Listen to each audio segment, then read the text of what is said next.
L'héritage de la compagnie ne va qu'aux parents de sang, pas aux étrangers, a annoncé tante Patricia lors de notre dîner de Thanksgiving, sa voix tranchant le bavardage chaleureux comme un couteau dans du beurre. Elle a levé son verre de vin avec un flair théâtral, ses yeux scrutant la table à la recherche de l'approbation de notre famille élargie réunie à Phoenix, en Arizona. Les entreprises Smith ont été construites par de vrais membres de la famille, et elles le resteront. La salle à manger est devenue silencieuse, à l'exception du léger tintement de l'argenterie contre la porcelaine. L'oncle Robert, assis en bout de table, a hoché la tête d'un air approbateur, tandis que mes cousins Jessica et Brandon ont échangé des regards satisfaits. Même mes parents adoptifs, qui m'avaient amené dans cette famille il y a 25 ans, semblaient mal à l'aise, mais ne disaient rien. Je m'appelle Martha Collins, à 28 ans. J'ai appris à naviguer dans ces réunions de famille avec un calme prudent. J'ai souri poliment et j'ai bu une gorgée de mon cidre pétillant, laissant les paroles de Patricia m'envahir comme l'eau sur le dos d'un canard. Ce qu'ils ne savaient pas ne leur ferait pas de mal, du moins pas encore. Je veux dire que nous ne pouvons pas laisser n'importe qui penser qu'il a droit à ce que nous avons travaillé si dur pour construire, poursuit Patricia, son regard se posant sur moi avec un dédain à peine dissimulé. Certaines personnes ont besoin de comprendre leur place dans cette famille. J'ai ressenti la piqûre familière de l'exclusion, mais je m'y étais habitué au fil des ans. Le fait d'avoir été adopté par la famille Smith avait toujours été assorti d'un astérisque, un rappel constant que je n'étais pas tout à fait l'une des leurs, même si je portais le même nom qu'eux et que j'étais assise à leur table à chaque fête. Patricia soulève un excellent point, ajoute ma cousine Jessica, qui travaille comme directrice du marketing chez Smith Enterprises.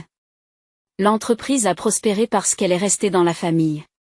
Nous comprenons l'activité d'une manière que les personnes extérieures ne peuvent tout simplement pas comprendre. J'ai hoché la tête d'un air pensif, comme si je considérais la sagesse de ses paroles. Vous avez tout à fait raison, Jessica. La loyauté familiale est essentielle dans le monde des affaires.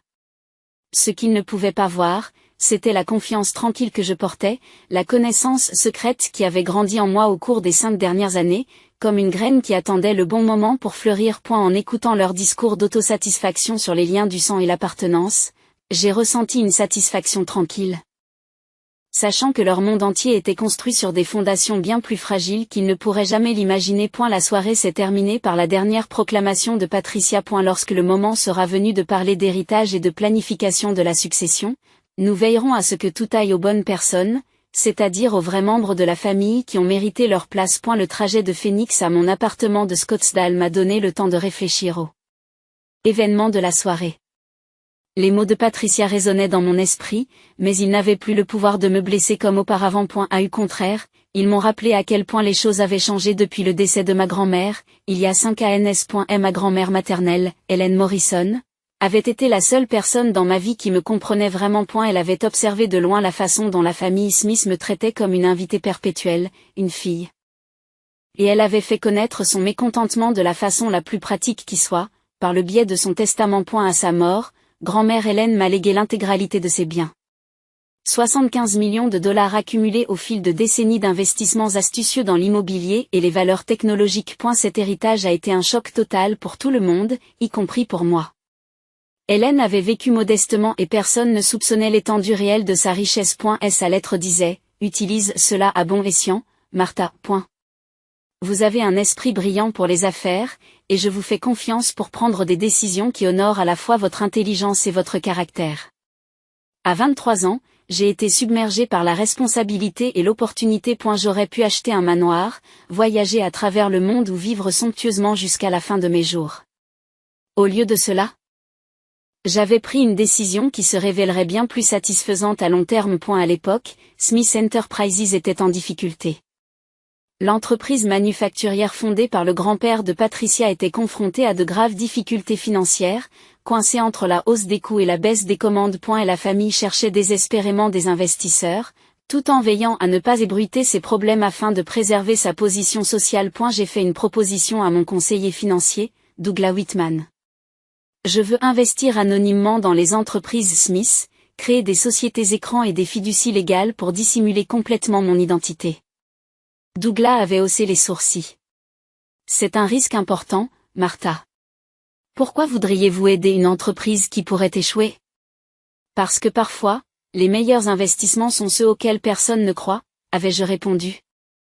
Même si ma véritable motivation était bien plus complexe. Par le biais d'un réseau soigneusement construit de holdings et de trusts offshore, j'avais investi la totalité des 75 millions de dollars dans Smith Enterprises. Cette injection de capital avait sauvé l'entreprise de la faillite et lui avait permis de moderniser ses activités, d'élargir sa gamme de produits et de redevenir rentable. Et la famille avait célébré son salut, l'attribuant à son travail acharné et à son sens des affaires, plutôt que de reconnaître le mystérieux investisseur étranger qui était apparu juste au moment où elle en avait le plus besoin. Ils ne se doutaient pas que leur sauveur était assis à leur table de Thanksgiving, les écoutant déclarer qu'elle n'était pas digne de l'héritage. Le lendemain matin, assis dans mon bureau, je passais en revue les rapports trimestriels qui m'étaient parvenus de l'entreprise de Douglas. Les chiffres racontaient l'histoire d'une réussite remarquable. Smith Enterprises s'était non seulement remise de sa quasi-faillite, mais était devenue l'une des entreprises manufacturières les plus rentables du Sud-Ouest. Mon investissement de 75 millions de dollars m'avait permis de contrôler 51% des actions de la société, ce qui faisait de moi le propriétaire majoritaire. Je décroche mon téléphone et compose la ligne directe de Douglas. Bonjour, Douglas. J'espère que vous avez passé un bon Thanksgiving. Martha, oui. Merci. J'espère que le vôtre a été instructif. Douglas gérait mes investissements depuis suffisamment longtemps pour comprendre les dynamiques familiales en jeu. Tout à fait. En fait, je vous appelle parce que j'ai pris une décision concernant mes avoirs chez Smith Enterprises. Il y a eu une pause à l'autre bout du fil. Oh, quel genre de décision ?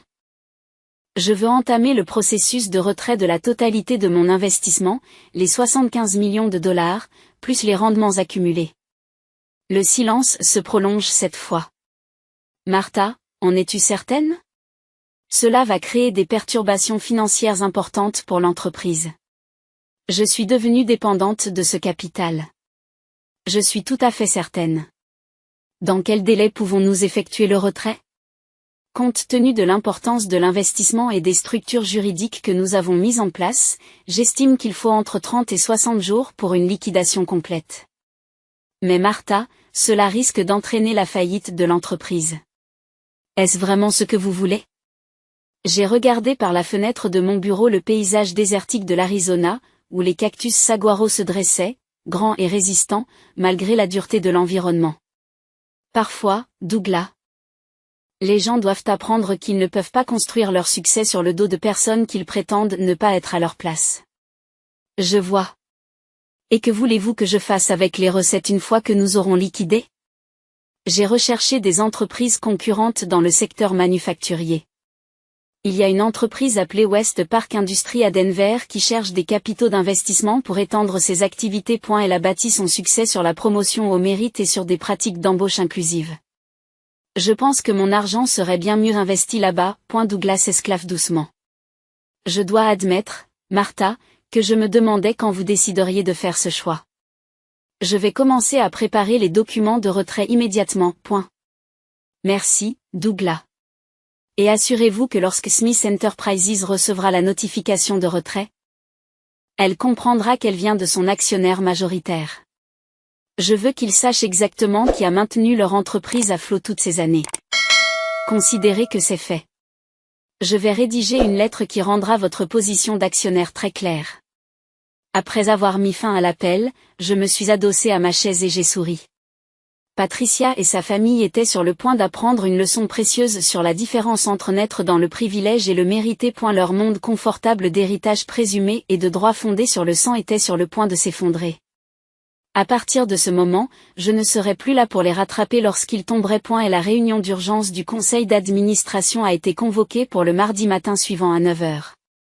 J'étais au courant avant tous les membres de la famille, grâce aux documents de gouvernance de l'entreprise qui garantissaient mon droit, en tant qu'actionnaire majoritaire, d'assister à toutes les réunions du conseil d'administration. Douglas avait remis la notification de retrait le vendredi après-midi précédent, et la famille avait passé le week-end à passer des appels téléphoniques frénétiques et à élaborer des stratégies désespérées. Je suis arrivé au siège de Smith Enterprises 30 minutes à l'avance, vêtu de mon plus beau costume bleu marine et muni d'un portefeuille en cuir contenant des copies de tous les documents prouvant ma participation au capital. La réceptionniste, Kelly, m'accueille avec surprise. Martha, je ne m'attendais pas à vous voir ici aujourd'hui. Vous êtes là pour voir quelqu'un?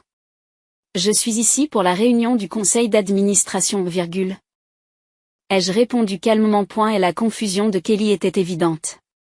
Mais la réunion du conseil d'administration est réservée aux dirigeants et aux investisseurs. Je ne pense pas que, je comprends. Pourriez-vous leur faire savoir que Martha Collins est arrivée et qu'elle est prête à s'asseoir à la table? Avant que Kelly n'ait pu répondre, Patricia a fait irruption par les portes du hall, ses cheveux habituellement parfaits ébouriffés et son visage pâle de stress. Elle était suivie par Robert, Jessica et Brandon, tous ayant l'air de ne pas avoir dormi depuis des jours. Kelly, est-ce que quelqu'un de Morrison Holdings a appelé? Demanda Patricia, ignorant complètement ma présence.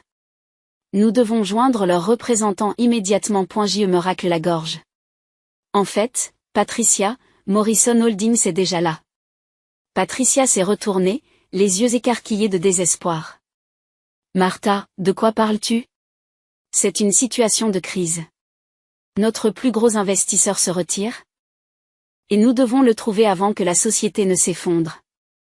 Je suis au courant de la situation, ai-je dit calmement. Vous êtes au courant? Comment pouvez-vous être au courant? C'est une affaire confidentielle de l'entreprise. La voix de Patricia s'est élevée jusqu'à frôler le cri. L'oncle Robert s'est avancé, le visage rougi par la colère et la confusion. Martha, ce n'est pas le moment de jouer en famille. Nous sommes menacés de faillite parce qu'une société étrangère a décidé de détruire notre entreprise. Nous avons besoin de tout le monde pour sauver Smith Enterprises. J'ai ouvert mon portefeuille et en ai extrait un document portant le sceau officiel de Morrison Holdings. En fait, oncle Robert, je pense que vous trouverez cette situation plus facile à gérer que vous ne l'imaginez. Patricia m'arracha le document des mains, ses yeux parcourant le texte juridique avec une incrédulité croissante. Ceci dit que Morrison Holdings, mais c'est impossible. Qu'est-ce que ça dit? Demanda Jessica en se penchant par-dessus l'épaule de sa mère. Et la voix de Patricia était à peine un murmure. Cela dit que Morrison Holdings est une filiale de Collins Family Trust, qui est contrôlée par. Elle a levé les yeux vers moi, l'horreur se dessinant dans son regard. Martha Collins. Le hall est devenu silencieux, à l'exception du bourdonnement des lampes fluorescentes au plafond. La bouche de Robert s'ouvrait et se refermait comme un poisson à la recherche d'air. Brandon me regarde comme si des ailes m'avaient soudainement poussé. Jessica a pris le document des mains tremblantes de sa mère et l'a relu, espérant que les mots changeraient d'une manière ou d'une autre. Il doit s'agir d'une erreur, finit par dire Robert. Martha travaille comme assistante administrative dans une association. Elle conduit une Honda Civic. Elle vit dans un appartement d'une chambre. 2 chambres. En fait, ai-je corrigé gentiment. Et je préfère vivre modestement. Cela aide les gens à montrer leur vrai visage lorsqu'ils pensent que vous n'avez rien qu'ils désirent. Le visage de Patricia est passé du pâle au rouge vif. Tu es en train de me dire que toi et ta fille adoptive avez été notre principal investisseur pendant tout ce temps? Investisseur majoritaire, ai-je précisé. Je possède 51% de Smith Enterprises. Et ce, depuis 5 ans. La salle de réunion n'avait jamais semblé aussi petite que ce mardi matin, lorsque j'ai pris place à la tête de la table de conférence. Patricia, Robert, Jessica et Brandon étaient assis en face de moi, comme des accusés attendant leur sentence, tandis que l'avocat de la société, David Sherman, parcourait les documents avec des expressions de plus en plus inquiètes. C'est absolument impossible, répétait Patricia. Comme si le fait de le dire suffisamment de fois allait le rendre vrai. Vous ne pouvez pas posséder notre entreprise. Tu ne connais rien au monde des affaires. J'ai rouvert mon portefeuille et j'ai étalé les rapports trimestriels, les états financiers et les recommandations stratégiques que j'avais soumis à l'entreprise de Douglas pendant 5 ans. En fait, Patricia, je pense que tu verras que j'en sais un peu plus sur cette entreprise. Après tout, cela fait une demi-décennie que je prends les principales décisions financières. David Sherman lève les yeux de sa revue juridique. J'ai vérifié les documents. Mademoiselle Collins est bien l'actionnaire majoritaire de Smith Enterprises à travers une structure complexe mais tout à fait légale de holdings et de trust. Mais où a-t-elle trouvé 75 millions de dollars, exige Jessica. Elle ne peut pas avoir autant d'argent. Ma grand-mère m'a laissé ses biens lorsqu'elle est décédée il y a 5 ans, ai-je expliqué. Elle avait bien réussi ses investissements au fil des ans, mais elle préférait vivre tranquillement. Le visage de Robert devenait violet de rage. Hélène Morrison? Cette femme t'a tout laissé. Nous sommes une famille. Nous méritons cet héritage. Sommes-nous de la famille, oncle Robert? J'ai demandé doucement. Parce qu'hier, à Thanksgiving, on m'a dit très clairement que j'étais un étranger qui n'avait pas sa place. On m'a dit que l'héritage ne devait aller qu'aux parents de sang, pas aux gens comme moi. Patricia a claqué la main sur la table. C'est du chantage. Vous ne pouvez pas détruire notre entreprise juste parce que vous avez été blessé. Je ne détruis rien, répondis-je calmement. Je retire simplement mon investissement d'une entreprise dont les dirigeants ont clairement fait savoir que je n'étais pas le bienvenu. Vous pouvez certainement comprendre que je préfère investir mon argent auprès de personnes qui apprécient mes contributions. Brandon prend la parole pour la première fois, sa voix se fissurant sous l'effet de la panique. Mais, Martha, si tu te retires, nous perdrons tout. L'entreprise fera faillite. Nous perdrons tous notre emploi. C'est malheureux, ai-je reconnu. Mais d'après la conversation d'hier, cette entreprise n'appartient qu'aux parents de sang. Je suis sûr que vous trouverez un moyen de vous débrouiller sans l'argent d'un étranger. La salle est devenue silencieuse alors que l'impact de la situation se faisait sentir. Smith Enterprises fonctionnait depuis des années sur des fonds empruntés, soutenus par mon investissement anonyme. Sans cette base financière, l'entreprise s'effondrerait en quelques semaines. David Sherman se racle nerveusement la gorge. Madame Collins, y a-t-il une possibilité de négociation? Peut-être pourrions-nous restructurer l'accord de propriété ou, j'ai bien peur que non, l'ai-je interrompu. J'ai déjà identifié une nouvelle opportunité d'investissement qui correspond mieux à mes valeurs. West Park Industries, à Denver, a l'excellente réputation de traiter tous les employés avec respect et d'accorder des promotions basées sur le mérite plutôt que sur les liens familiaux. Les yeux de Patricia se remplissent de larmes de rage et de désespoir. Tu détruis 3 générations d'héritage familial par dépit. Je ne détruis rien, tante Patricia. Je choisis simplement d'investir mon argent auprès de personnes qui me traitent comme un partenaire précieux plutôt que comme un intrus indésirable. N'est-ce pas ce que ferait toute femme d'affaires intelligente? Les documents finaux ont été signés dans le bureau de Douglas le jeudi après-midi suivant. Patricia et Robert avaient passé les jours précédents à passer des appels téléphoniques de plus en plus désespérés, essayant de trouver d'autres investisseurs ou de me convaincre de revenir sur ma décision. Leurs efforts n'ont pas abouti, en grande partie parce que la communauté des affaires de Phoenix avait été informée du traitement réservé à leurs propres actionnaires majoritaires. Aucun investisseur ne veut travailler avec des gens qui ne savent même pas qui est propriétaire de leur entreprise, m'avait expliqué Douglas lors d'un de nos appels téléphoniques. Cela suggère un manque fondamental de compétences et de conscience. En regardant Douglas transférer mes actions à West Park Industries, j'ai ressenti un mélange de satisfaction et de tristesse. La satisfaction venait du fait que je me défendais enfin après des années d'acceptation polie de leur mépris. Et la tristesse venait du fait que je réalisais que ma famille adoptive ne m'avait jamais vraiment considéré comme l'un des leurs, malgré 25 ans d'efforts pour mériter leur acceptation. Le transfert est terminé, annonça Douglas en me remettant une dernière série de documents. West Park Industries détient désormais 51% de Smith Enterprises, et vous possédez 20% de West Park Industries.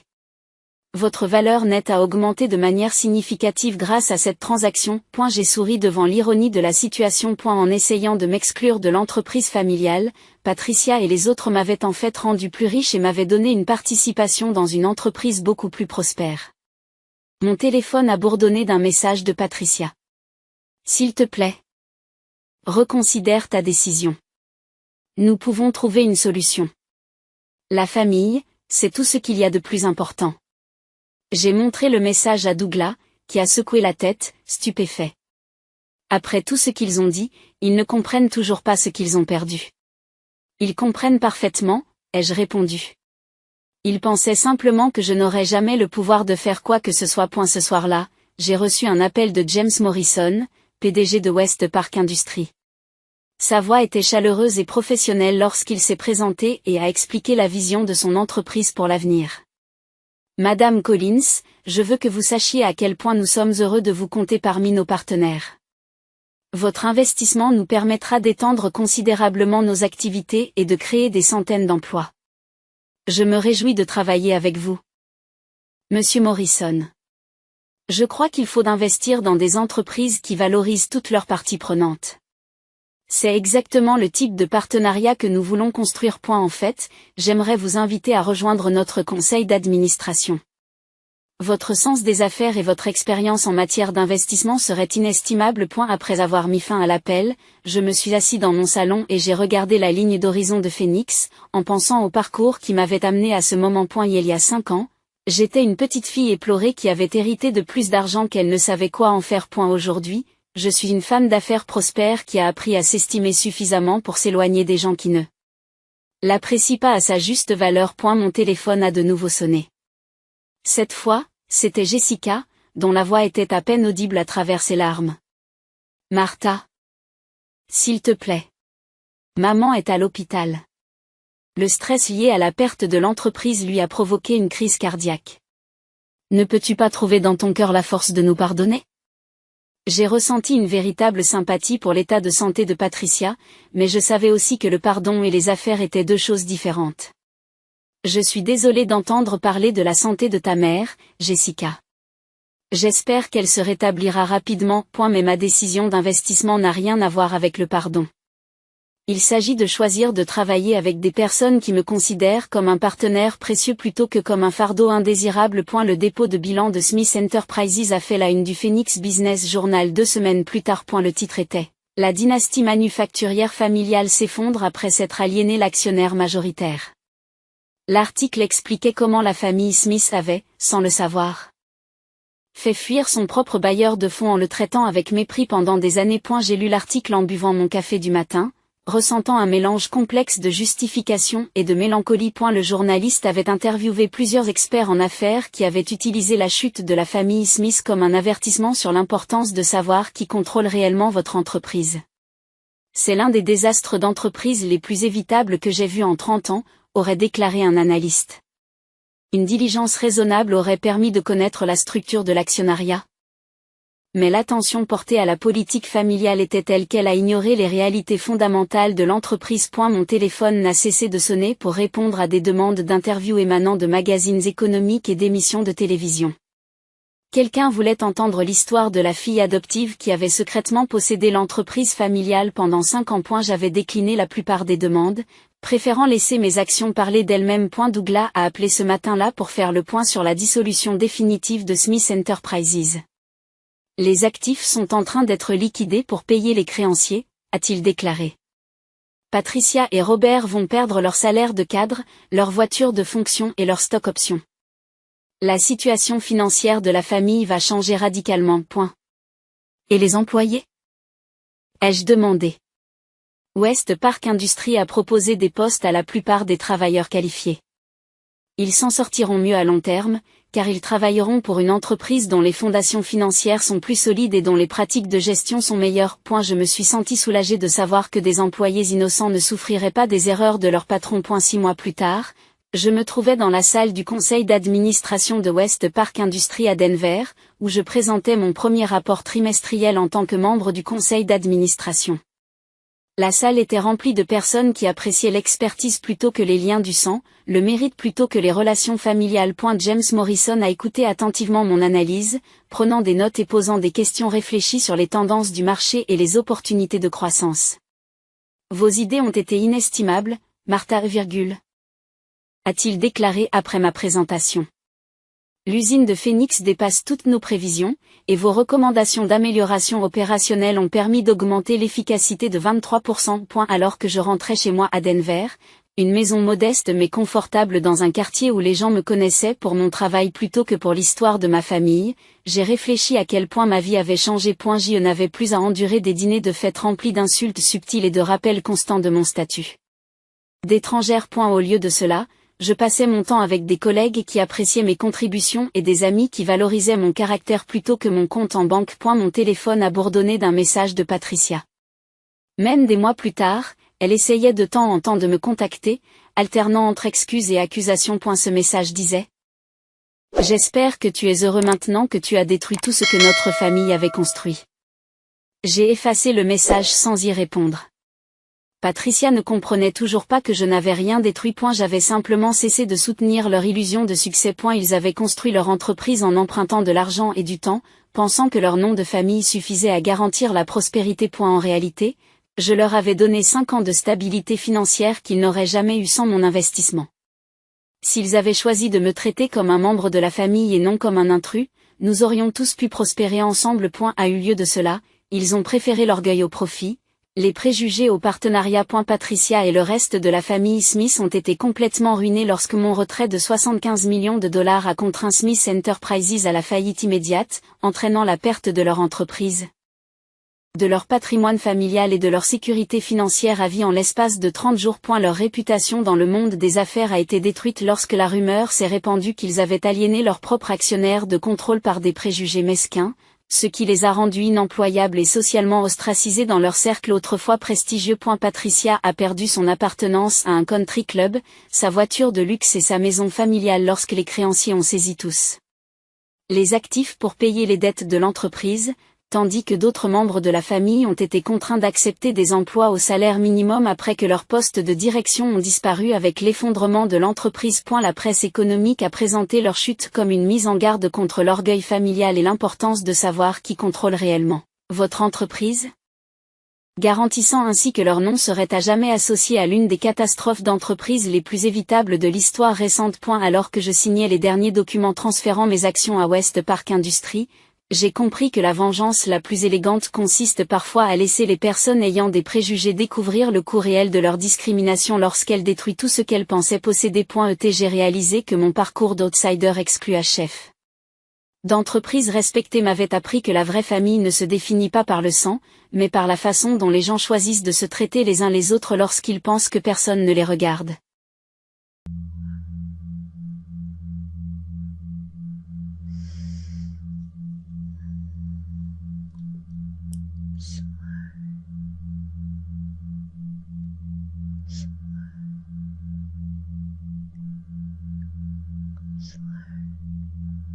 You're becoming mush,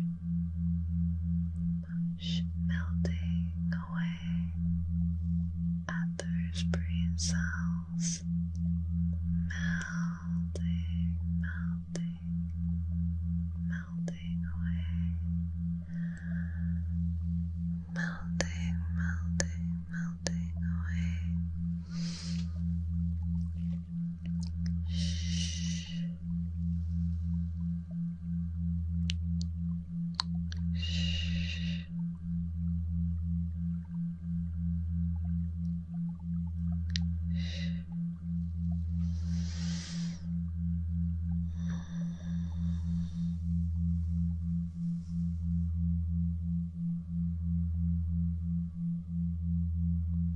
Slow.